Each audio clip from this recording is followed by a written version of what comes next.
ከሰሞኑ የብፁዕ አቡነ ሩፋኤል ከሀገረ ስብከታቸው መፈናቀል ጋር ተያይዞ እጅግ በጣም አነጋጋሪ የሆኑ ሀሳቦችን እየወጡ ይገኛሉ። የሆነበት ምክንያት ምንድን ነው የሚለውን ነገር በሰፊው ዛሬ እንመለከተዋለን። በሌላ በኩል ከወደ ባህር ዳር በኩል የአርቲስት ሰማኸኝ በለው የቀብር ስነ ስርዓትና የሽኝት ፕሮግራም እንግዲህ በዚህ 2 ቀን ተከናውኗል። እሱም እጅግ አስገራሚ ነበረ። እሱም በሰፊው እንመለከታለን። ከሰሞኑ የእናቱን ሬሳ ከቤት ውስጥ ቁጭ አድርጎ ለ8ኛ ክፍል ለመፈተን መፈተኛ ጣቢያ ድረስ የተገኘው አንድ ወጣት ልጅ እጅግ አነጋጋሪ ሆኗል። ሶሻል ሚዲያውም አጠቃላይ ስለሱ ይነገር የሚገኝ ይሆናል። ታዲያ እሱን በሰፊው እንመለከታለን። ሰላም እንደምን አላችሁ ውድ ተመልካቾቻችን። በዛሬ ቪዲዮአችን እነዚህንና ሌሎች ርዕሰ ጉዳዮችን እንግዲህ በሰፊው የምናወራ ይሆናል። ይህ ታዲያ መንፈሳዊና ማህበራዊ ጉዳዮች የሆኑ አንዳንድ ነገሮች የምንነጋገርበት እንዲሁም ደግሞ የምንወያይበት ቻናል ነው። ይህ ቻናል አዲስ ከሆናችሁ ሰብስክራይብ ማድረጋችሁን አትርሱ። ከፕሮፋይሉ አጠገብ ሰብስክራይብ የምትል በተን አለች፣ እሷን ተጫኑ። እኔ ወንድማችሁ ዲያቆን ዳዊት እባላለሁ። ስለዚህ ጉዳዮች የማወራችሁ ከፖለቲካም ከእምነትም ከተለያዩ አንጻርም ወገንተኝነት ሳልሆን ያለው አጠቃላይ ሁኔታውን ለማውራት እሞክራለሁ። በተቻለ መጠን የእናንተም ሀሳብ እንግዲህ ገንቢ የሆኑ ሀሳቦችን ተስፋ አደርጋለሁ። ቀዳሚ ወደሆነ ቪዲዮአችን ስናልፍ እንግዲህ በአባ ገብረ ኪዳን አንድ ገራሚ የሆነ ስብከት እንጀምራለን። ከዛ ወደ ሌሎች ሀሳቦች እንሄዳለን። እንግዲህ ሰው ሲጠፋ ነው እኛም አባ እየተባልን ያለ። አባት የምንላቸው እነዚህን ነው። ምዕመን ሽጠው እንጀራ የሚያጠራቅሙትን አይደለም፣ ራሳቸውን ሽጠው ትውልድ የሚያተርፉትን ነው። እነዚህ ናቸው አባቶቻችን የትናንትናዎቹ፣ ለቤተ ክርስቲያን የኖሩ ለምዕመናን ራሳቸውን ቤዛ አድርገው የሰጡ። ቅዱስ ዮሐንስ አፈወርቅ ንግሥቲቱ የድሃ መሬት ቀምታ ስታስቀድስ የድሃ መሬት ሳትመልሽ ማስቀደስ አትችይም ማለት አልመልስም ማለት። ካልመለሽ ታዲያ አንቺ የምድር ርስት ቀምተሽ የሰማይ ርስት ታገኛለህ ማለት አትችይም። እግዚአብሔር የፍትህ አምላክ ነው፣ እንዳትቆርብ ያውግሽሻለሁ አለ። አሰድድሃለሁ አለችው። አሰድጅኝ፣ የፈለግሽውን አድርጊ። ስታሰድደው ምን እንዳደረገ ታውቃላችሁ? እሱ ምን አለ? ኧረ እባካችሁ ዮሐንስን ተው በሉት አሰድደዋለሁ ስትል፣ ይልቁንስ ስታሰድደኝ በሌሊት እንድታሰድደኝ ንገሯት። ምዕመናን መምህራችን አናሰድድም እያሉ ከእሷ ጋር ጠብ ገጥመው እንዲሞቱብኝ አልፈልግም። እንዲህ ነበሩ መምህሮቻችን። ደጋፊ የሚያደራጁ፣ ቲፎዞ የሚያደራጁ፣ እኔ ተነካው ውጡልኝ የሚሉ አልነበሩ። መምህሮቻችን እነ ቅዱስ ቄርሎስ እነ ቅዱስ ዮሐንስ አፈወርቅ ለበጎቻቸው የሚሞቱ ነበሩ። እነዚህ ናቸው መምህሮቻችን። እነዚህን ነው ማሰብ። ማን እንደላከው የማይታወቀው ሁሉ ቃልዮት ያሰማልን መምህር አባ ገብረ ኪዳን። ታዲያ ይህንን ስብከት ያቀረብኩላችሁ በዋናነት ቀጥሎ የምናየው የብፁዕ አቡነ ሩፋኤል ጉዳይ ስለሆነ ከዚህ ስብከት ጋር አያይዛችሁ እንድትመለከቱት ስለፈለግኩ ነው በዋናነት። ታዲያ ወደ አቡነ ሩፋኤል እንሄዳለን። የነበረው የቃልታ ዘመን ከስራ አስኪያጅነት ወደ በለጠ ሹመት ሲደላደሉ ረጅም የመከራ ዓመታትን እንዲያሳልፍ ግድ ሆኖበታል። ሁሉም ነገር አልጋ ሆኖ የተደላደለላቸው ሊቀ ጳጳሱ በተለይ የጵጵስና ሹመት ከተቀበሉ በኋላ ሀገረ ስብከቱን እንደ ግል ንብረት በመቁጠር ለቤተ ክርስቲያን ያለ አገልጋይና የአስተዳደር ብቃት ያላቸውን መምህራንና ካህናት ከሀገረ ስብከቱ በማንሳት ቦታውን እውቀቱ ይቅርና የተዋሕዶ እምነት ዘይቤ የሌላቸው ግለሰቦች እየሰበሰቡ ቤተ ክርስቲያኗን የምዕራባውያን መፈንጫና የቢዝነስ መደብር አድርገዋት ይገኛሉ። በዚህም መሰረት ገንዘብ ያዥ ራሳቸው፣ ዕቃ ገዢ ራሳቸው፣ ንብረት ክፍል ራሳቸው፣ ቁጥጥር ራሳቸው በመሆናቸው ያለምንም ከልካይ ለ18 ዓመታት የሕዝብና የቤተ ክርስቲያን ንብረት ተመለከታችሁት። እንግዲህ በቀለም ወለጋ አብያተ ክርስቲያናት የወጣ በምዕመናን ዘንድ ተጽፎ የተነበበ መግለጫ ነው ማለት ነው። እሳቸውን የሚቃወም ሀገረ ስብከታችን ዘንድ አይምጡብን፣ እንዲሁም ደግሞ አብያተ ክርስቲያናትን እባርካለሁ በሚል አይምጡብን የሚል መግለጫ ጠንከር ያሉ እሳቸው ቤተክርስቲያን ላይ ምን እያደረጉ እንደሆነ ምን አይነት ጫና እያደረጉባቸው እንደሆነ ያወጡበት የሆነ ሪፖርት ነው። እንግዲህ ይህንን ሪፖርት ጋር ተያይዞ በጣም ብዙዎችን ሀሳባቸው እየሰጡ ይገኛሉ። ታዲያ ከሀሳብ ከሚሰጡ ሰዎች መካከል ምንድን ነው በዋናነት እነዚህ ብፁዕ አቡነ ሩፋኤል እንግዲህ ለዚህ ጉዳይ ያበቃቸው ነገር ምንድን ነው የሚለው ነገር ባጭሩ እንመልከተው። ቁልንና ከነቀምቴ የወርቅ ጽላት ተሰወረ።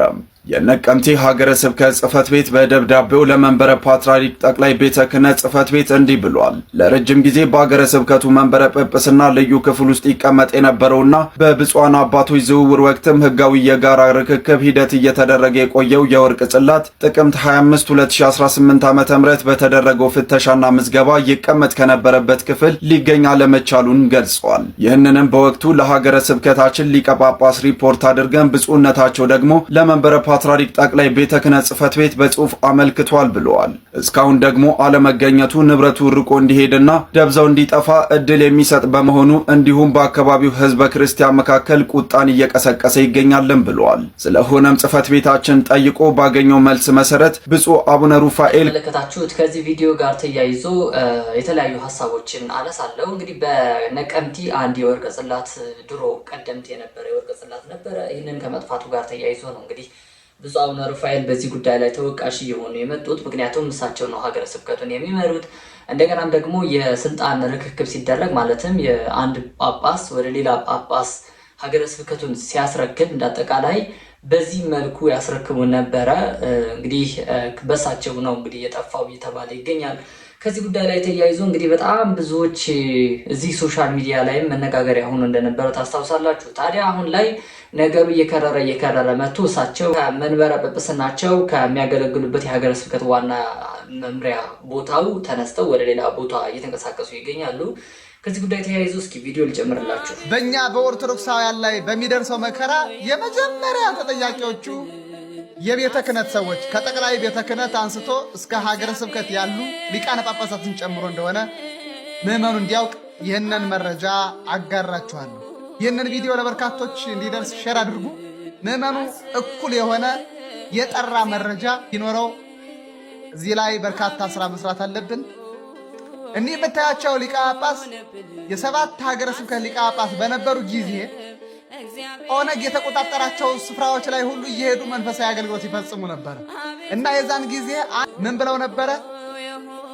የታጣቂዎቹ ቡድን መሪ የንስሐ ልጄ ነው ብለው ነበር።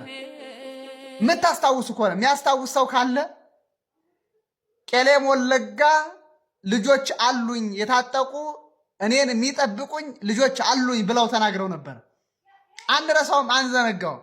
አርሲ ላይ የተፈጸመው ይህ ተግባር ደግሞ ተፈጸመ የሚባለው በእነዚህ ታጣቂዎች ቡድን ነው።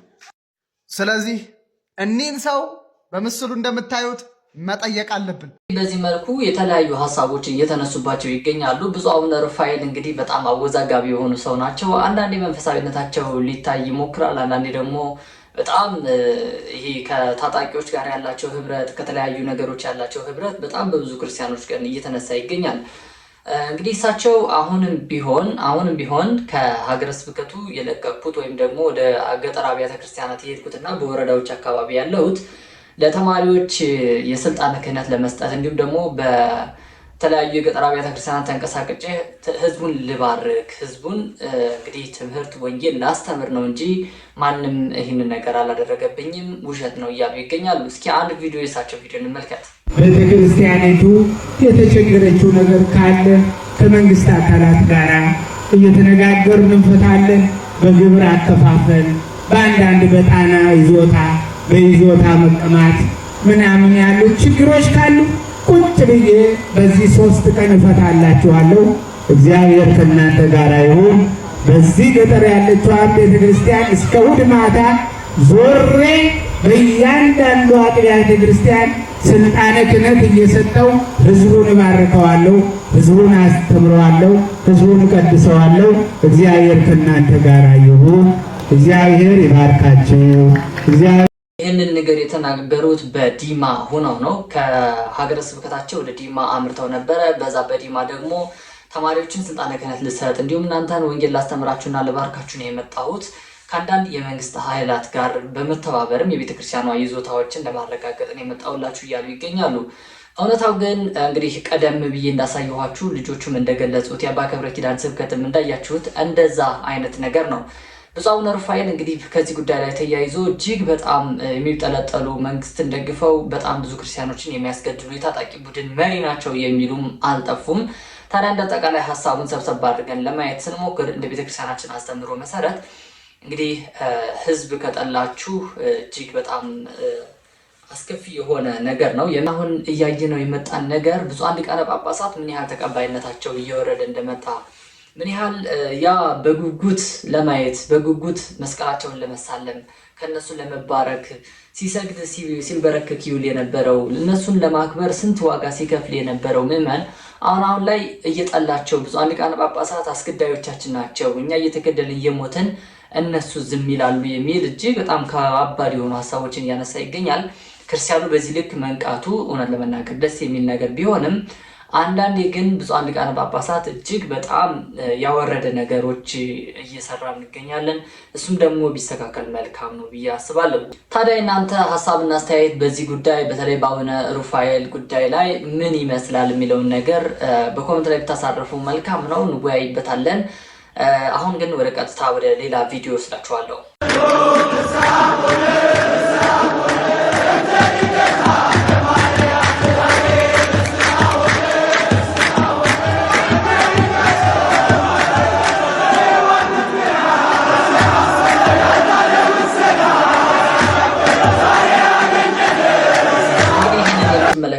ጉዳይ በአንድ ቤተክርስቲያን ውስጥ የተፈጸመ ነገር ነው። ከበሮ መቺው ደግሞ የአንድ ደብር እንግዲህ መነኩሴ ናቸው። በዚህ መልኩ ነው ከበሮ እየመቱ የሚገኙት።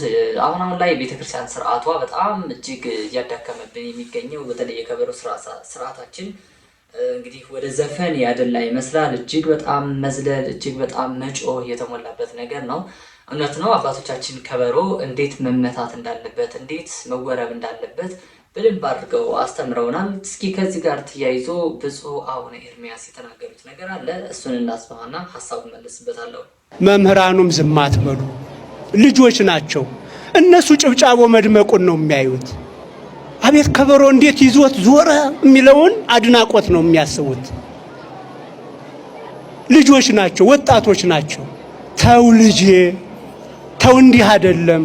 እግዚአብሔር እንዲመለከት ሆነህ እግዚአብሔር እንዲሰማ ሆነህ ተንቀሳቀስ፣ ጩህ ካላልነው እኛም ልጆቹም ተያይዘን እንቀጣበታለን። የአልዓዛር ልጅ እንደው ካህን ስለሆነ እንደው ደፈረ። በቃ አንዳንድ ጊዜ ቄስ በመሆናችን ካህናት በመሆናችን ጳጳስ በመሆናችን ከእግዚአብሔር ጋር አቻዎች ይሆን የሚመስለን አለ። እግዚአብሔር አቻችን የሚመስለን እና ካህንም ብንሆን እንኳን ቤተ መቅደሱ ላይ ስንንቀሳቀስ ታቦት እንኳን በምክንያት ነው መዳሰስ ያለብን። እና የአልዓዛር ልጅ እኮ ካህን ነበረ። ለምን ተቀሰፈ? ታቦት ስለነካ፣ በድፍረት ያላግባብ ስለሆነ። ያላግባብ ዝማሬ፣ ያላግባብ ማይጠንት እግዚአብሔርን አያስከብረው። እንግዲህ ስለ አንዳንድ ጉዳዮች ጋር ተያይዞ ሰፊ የሆኑ ማብራሪያዎችን በመስጠት ትምህርታዊ የሆኑ እንዲሁም ስነ ስርዓታዊ የሆኑ የቤተክርስቲያን ነገሮችን በማስጠበቅ ብፁዕ አቡነ ኤርሚያስ እጅግ በጣም ታዋቂ ናቸው። እንግዲህ የከበሮ ጉዳይ በጣም ብዙ ሊቃውንት በጣም ብዙ መምህራን እያነሱት ይገኛሉ። ግን እስካሁን ምንም ማሻሻያ የተደረገበት ነገር አይደለም። እውነት ለመናገር እኔ በተማርኩባቸው ጎንደር አካባቢ መምህራኖችን እጅግ አድርጌ አመሰግናለሁ። በተለይ ከመካነ ስብሐት ልደታ አካባቢ መጽሐፍ ትርጓሜ ስማር አንድ ሊቅ ነበሩ። እሳቸው እንግዲህ መምህር ዲበኩሉ ይባላሉ። የልደታ አስተዳዳሪ ናቸውና አንድ ጊዜም እንኳን ከበሮ አንስተን ትንሽ እንትን ማለት ስንሞክር ወዲያውኑ እያስቆሙን እየተቆጡን ያሳድጉንና በዚህ ልክ ነው መሆን መቻል ያለበት። ሰው ከበሮ ምን ማለት እንደሆነ ቢገባው፣ ከበሮ የክርስቶስ ኢየሱስ ምሳሌ እንደሆነ ቢገባው በዚህ ልክ ባልሆነ ነበረ። እናም ትንሽ ይህንን ነገር ከቤተክርስቲያን ስርዓት አንጻር እጅግ እየወጣብን ይገኛል። እስኪ እናንተ ሀሳብ በዚህ ይጠበቃል። ለማንኛውም ወደ ሌላ ሀሳብ እንሄድ። ከሰሞኑ እጅግ አነጋጋሪ የነበረው የአቶ ጌታቸው ረዳ አንድ ዘጋቢ ፊልም ወጥቶ ነበረ፣ ዶክመንተሪ። ይህንን ጉዳይ በትግራይ ጦርነትና እንዲሁም ደግሞ በአጠቃላይ በኢትዮጵያ በነበረው ችግር ላይ ተያይዞ ነው። ታዲያ በዚህ ዘጋቢ ፊልም ላይ የአቶ ጌታቸው ረዳ እንባ ሲወርድ ያዩ በጣም ብዙ ሰዎች መነጋገሪያ አድርገውት ነበረ እዚህ ሶሻል ሚዲያ ላይ። ምክንያቱ ደግሞ እንግዲህ ባለፉት ጊዜያቶች የትግራይ ወጣቶች እጅግ በጣም በኃይለኛው የረገፉበት ጦርነት ነበረ። ያ አሁን ድጋሚ ወደዛ አዝማሚያ መሄዳችን፣ ድጋሚ ህወሓት ወደዚህ አይነት ነገር ጦርነት ውስጥ እገባለሁ የሚል ስጋት በመኖሩ ብዙዎች እንግዲህ ከዚህ ጋር አያይዘው እያዩት ይገኛሉ። እንግዲህ ጌታቸው ረዳ በጣም ኃይለኛ የሆነ ፖለቲካ እንደነበረ ታስታውሳላችሁ። በዚህ ላይ በጣም ዲቴል መግባት አልፈልግም። ነገር ግን ዘመን በጣም ብዙ ነገሮችን እንደሚያስተምር የተረዳሁበት ትልቅ ነገር ስለሆነ ነው። እንግዲህ ታስታውሱ ከሆነ 2013 አካባቢ አቶ ጌታቸው ረዳ የነበራቸው የፖለቲካ አቋምና አሁን ላይ ደግሞ ለወጣቱ በእንባ ይህንን ነገር ቃላት ሲያጥራቸው በእንባ ማስተላለፋቸው ራሱ እጅግ አነጋጋሪ የሆነ ይገኛል። ሰሞኑን ደግሞ ከ8ኛ ክፍል እየተፈተነ የነበረው አንድ ተማሪ ጋር ተያይዞ እንግዲህ እስኪ የተነሱ ሀሳቦችን እንግለጽ። ከሰሞኑ አንድ የ8ኛ ክፍል ተማሪ የእናቱን ሬሳ ቤት ውስጥ አስቀምጦ ወደ 8ኛ ክፍል መፈተኛ ጣቢያ እንግዲህ አምርቶ ነበረ። የሆነበት ትልቁ ነገር የ8ኛ ክፍል ፈተና ከመፈተኑ ትንሽ ጊዜያቶች አስቀድሞ እናቱ በጸና ታማ እንደነበረች እና እችም እናቱ እንግዲህ ጠርታ እሱን እንዲህ ብላ ትነግረዋለች። ልጄ አመቱን ሙሉ የለፋህበት አመቱን ሙሉ ያጠናኸውን ትምህርት በዚህ ምክንያት እንዳታቋርጥ፣ እኔ እንኳን ድንገት የሆነ ነገር ብሆን ቁጭ ብለህ ሄደህ ፈተናህን በስነ ስርዓት ትፈተናለህ ብላ እንግዲህ በደንብ ጠንከራ አድርጋ እናቱ ቃል አስገብታው ነበረ። ይህንን ቃል የገባ ልጅ እንግዲህ የመፈተኛ ጣቢያው ላይ አካባቢ በዚህ በእንባ ሆኖ የተገኘ አጋጣሚ ይህንን ጠይቀውት ይናገራል። እንዲህ ብሎ ነግሯቸው ነበረ። ታዲያ እናቴ በዛሬው ዕለት ታርፋለች። ይህንን ደግሞ ማደርገው እንግዲህ እናቴ ቃል ባስገባችን መሰረት እሷ ሳትቀበር የጧቱን ፈተና እፈተናለሁ፣ እሷ ከተቀበረች በኋላ ደግሞ የከሰዓቱ እፈተናለሁ በሚል በጣም አነጋጋሪ የሆነ ድምፅ እንግዲህ ሰጥቶ ነበረ።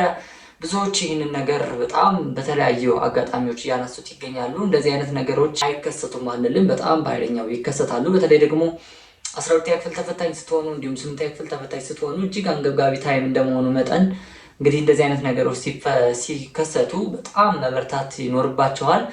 በዚሁ አጋጣሚ 10 ቀን ምናምን ነው የሚቀረው የ12ኛ ክፍል ተፈታኞች እንድትፈተኑ እና እንደዚህ አይነት አጋጣሚዎች ቢያጋጥሟችሁ ምን ማድረግ እንዳለባችሁ ከዚህ ልጅ በደንብ አድርጋችሁ መማር ይኖርባቸዋል።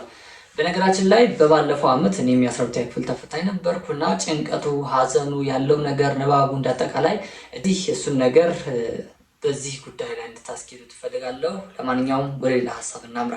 ከወደ ባህር ዳር በኩል ተወስዳችሁ ከሰሞኑ እንግዲህ አርቲስት ሰማኸኝ በለው የቀብር ስነ ስርዓትና ሽኝት ተደርጎለታል በባህር ዳር። ታዲያ አርቲስት ሰማኸኝ በለው ጋር እዚህ ጋር ምን አያያዘው ካላችሁኝ እጅግ በጣም በሚገርም ደረጃ ነበረ እንግዲህ ገበሬዎቹ ለብሰው አሸኛኘት ሲያደርጉለት የነበረው። እሱን ነገር አሁን ከምን አንጻር ነው የሚታየው ካልኳችሁ እንግዲህ በጣም በህይወት እያለ አንዳንድ ነገሮችን የሰራቸው ነገር ነበር። እንግዲህ በአንድ ዘፈኑ ላይ ባለቁምጣው በሚለው እንግዲህ ይታወቃል አርቲስት ሰማኸኝ በለው እና ይህንን ገበሬዎችን ድምፅ ሆኗል ብሎ በጣም ብዙ ሰዎች ያነሱታል። ታዲያ ይህችን ውለታ ያረሱ ገበሬዎች በቁምጣቸው፣ በከዘራቸው፣ በመሳሪያቸው ወጥተው እንግዲህ የቀብር ስነ ስርዓቱን እጅግ በጣም በሚገርም ደረጃ እንደምትመለከቱት ደመቅ አድርገውለታል። ከዚህ ጋር ተያይዞ እስኪ አንድ ቪዲዮ ሊጋብዛችሁ።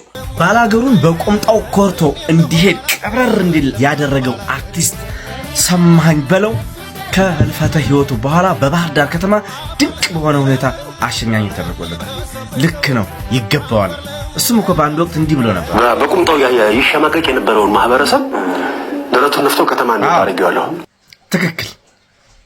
ባላገሩን በቁምጣው ኮርቶ እንዲሄድ ያደረገ አርቲስት ነው። የተለየ ነፍስን ባጸደ ገነት ያለው ተመለከታችሁት። አርቲስት ሰማኸኝ በለው በዚህ ልክ ነው አሸኛኘት የተደረገው። እኛ ኢትዮጵያውያን ባይዘወይ ሰው በህይወት ካለ ከመኖሩ በፊት እንግዲህ ሲሞት እጅግ በጣም አክባሪዎች ነን። በተለይ ለቀብር ስነ ስርዓትና ለአስክሬን ሽኝት ያለን ነገር እጅግ በጣም ይገርመኛል። ቤተክርስቲያንም ባይዘወይ እንደዚህ ነች። ቤተክርስቲያን በህይወት እያለ በጣም ብዙ አብስታ ከምትጸልይለት ባሻገር ሲሞትም እጅግ አብስታ ትጸልያለች። ፍታቱ፣ መስተጋብኡ፣ ቅኔው፣ አቋቋሙ እንግዲህ እንደፈለገ ነው የሚወርድለት ማለት ነው እና ከዚህ አንጻር በህይወት እያለን መማር ያለብን ነገሮች ይኖራሉ።